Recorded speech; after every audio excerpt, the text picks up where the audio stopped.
लस लस करे बेड सीट तनी झाड़ द, नाही तले जाके घामे पसार द। सुनी बोला नहीं कोइले बानी हम ही अकेल रजाऊ। अच्छा राती के खेले में खेल रजाऊ, कोइला बिछाना के ले खेल रजाऊ। राती के खेले में खेल रजाऊ, कोइला बिछाना के ले खेल रजाऊ।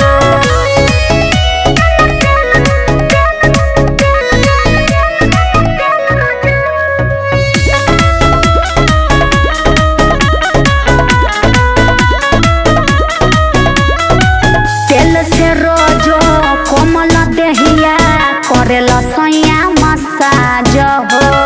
तू तमाना करेलू नाही, लागे न तनिको लाज हो। अच्छा रवा तनिको बात माने नी। हाँ हाँ तेल से रोजो कोमल देहिया करेला सैया मसाज हो।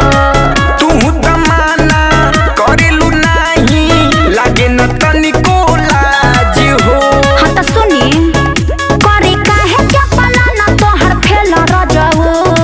राती के खेले में खेल रजाऊ, कोइला बिछाना पे ले खेल रजाऊ। राती के खेले में खेल रजाऊ, कोइला बिछाना पे ले खेल रजाऊ।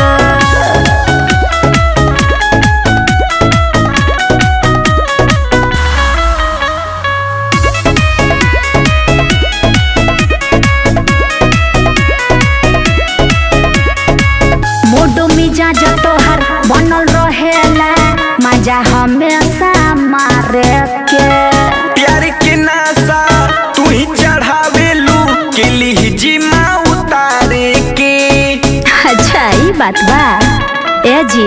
बोला मोडो मिजाज तोहर बनल रहेला, मजा हमेशा मारे